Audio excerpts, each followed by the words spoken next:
कहाँ जड़ें आप इसकी पाती हैं? मुझे बहुत अच्छा प्रश्न किया आपने। मैं इसी पे बात करना चाहती थी, क्योंकि जब कोई घटना हो जाती है तब हम ये बातें करते हैं, हम कभी प्रिवेंटिव मैकेनिज्म की तरफ बातें नहीं करते। तो मैं थोड़ा प्रिवेंटिव मैकेनिज्म पे जाना चाहती हूँ। सबसे पहले जो हमारे कानून है ना, वो न्यूट्रल नहीं है, they are the women centric.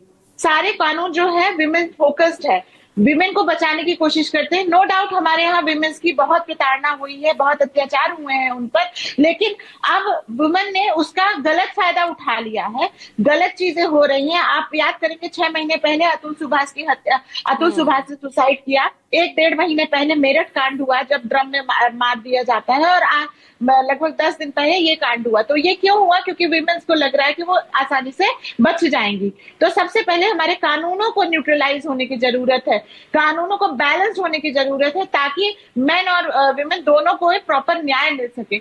दूसरा, ये जो सोशल इंस्टीट्यूशन का डिग्रेडेशन हुआ है, मैरिज हो गया, फैमिली हो गई, धीरे धीरे इनकी वैल्यूज खत्म होती जा रही है। हम जो ये मॉडर्नाइजेशन वेस्टर्नाइजेशन का चोला ओढ़ लिए हैं, जिसमें हमारी भारतीय सभ्यता संस्कृति जिसके लिए जानी जाती थी, वो देखिए धीरे धीरे डिग्रेड हो गई है, खत्म होती जा रही है। तो ऐसा क्यों हो रहा है, इसमें भी बहुत ध्यान देना चाहिए कि हम अपने रूट पे क्यों नहीं जाते। याद करिए, पहले शादी होती थी तो प्रॉपर मतलब लगभग एक दूसरे का खानदान देखकर होती थी, इवन कई पुश्तों की बात होती थी। लेकिन आज शादी होती है, हार्डली 10 दिन 15 दिन में टाइम नहीं है, शादी कर दीजिए। पूरी जिंदगी बितानी है, ऐसे कैसे टाइम नहीं है? तो इन सब चीजों पर भी जोर दिया जाना चाहिए। और तीसरा, अगर ऐसा कोई घटना होती है तो उसकी जो सजा है वो सुनिश्चित की जानी चाहिए, ताकि ये जो डर है ना, ये बना रहे कि अगर हम कुछ करेंगे तो हमारे साथ क्या होगा। ये बहुत जरूरी है। जब तक सजा प्रॉपर नहीं मिलेगी तब तक देखिए घटनाएं अभी मतलब आप 1.5 महीने में देखिए, ये तो न्यूज में आया, बहुत सारी ऐसी चीजें हैं जो न्यूज में नहीं आई होंगी। तो ये धीरे धीरे एक ट्रेंड बन जाएगा। सर मैं जैन सर आपसे ही आगे इसी से जुड़ा सवाल कर रही हूँ। आप कितना मान रहे हैं कानून जिस तरह से कह रही हैं यहाँ पर सांत्वना जी विमेन सेंट्रिक है, उसमें बदलाव की जरूरत है? ये सही कह रही हैं।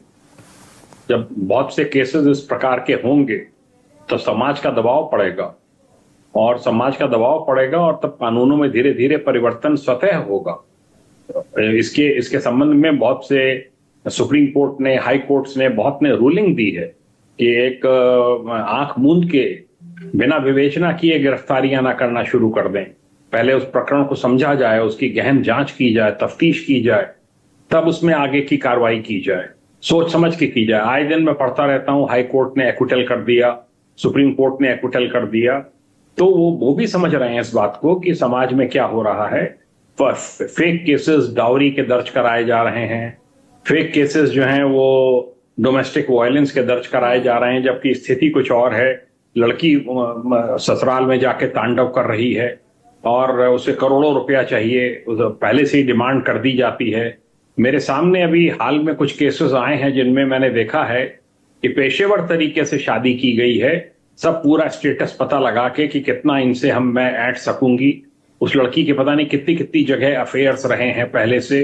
तो ये इस टाइप की बहुत सी बातें हैं जो सामने आ रही हैं, और इनसे समाज को मोर्चा लेना चाहिए, सरेंडर नहीं करना चाहिए ऐसे लोगों के सामने।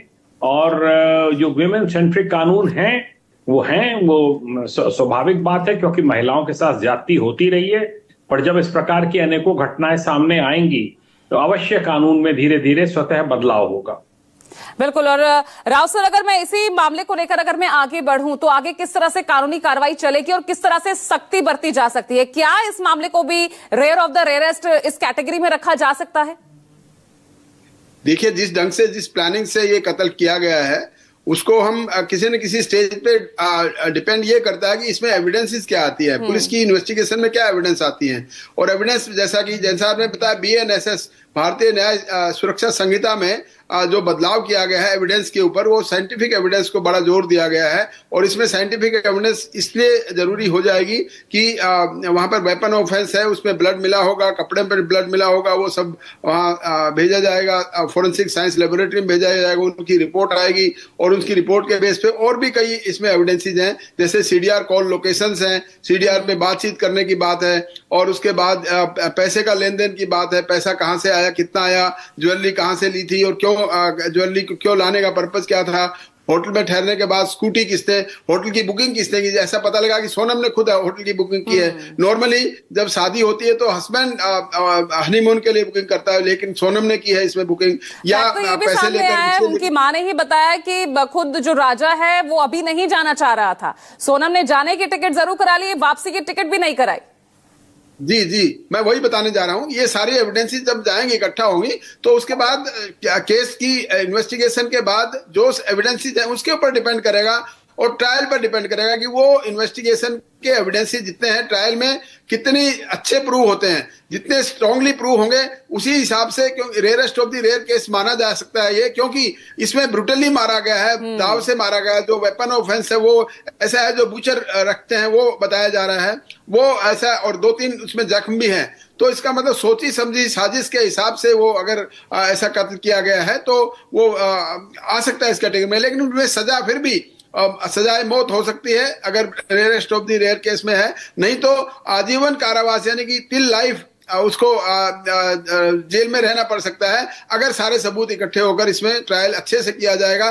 मोस्ट इंपोर्टेंट बात है उसमें है कि इन्वेस्टिगेशन में सबूत इकट्ठे करना और वो सटीक तरीके से सबूत इकट्ठे करना और सारी कड़ियों को जोड़ना और उन सारे सबूतों को ट्रायल में प्रूव करना, ट्रायल में गवाहियों के तौर पे प्रूव करना, तभी ये केस सक्सेस हो पाएगा। और अगर ये सारा ऐसे जल्दी हो, और सबसे इसके साथ साथ ये भी है कि ट्रायल जल्दी से शुरू हो। हमारे देश में सबसे मुश्किल काम यह है कि ट्रायल में बहुत सालों लग जाते हैं और उन सालों के बाद जो एविडेंसेस होती हैं, जो गवाह होते हैं, वो अपने फैक्ट्स भूल जाते हैं या कोई वो विन ओवर कर लिए जाते हैं। ये सब चीजें होती हैं, तो इसलिए इसको trial day to day basis पे किया जाना चाहिए। नॉट ओनली इसी केस को, ऐसे सभी केसेस को जिसमें ऐसी बातें होती हैं कि वुमेन ने अपने हस्बैंड को मरवाया है, किस प्रकार से प्लानिंग करके, तो उनके लिए एक जो है सबक यहाँ पर उनको दिया जा सकता है, एक डर वो पैदा करने वाली बात जो गीतांजलि शर्मा भी यहाँ पर कहती है कि वो डर पैदा होना, सांत्वना ने भी उसी तरफ इंगित किया। लेकिन ये किस सुनहरे भविष्य का सपना देख रहे हैं गीतांजलि जी?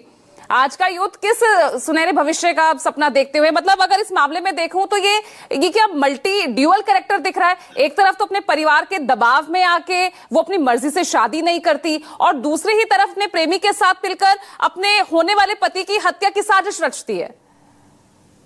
देखिए, बहुत अच्छा क्वेश्चन है ये कि ये दोनों चीजें एक साथ कैसे हो रही हैं।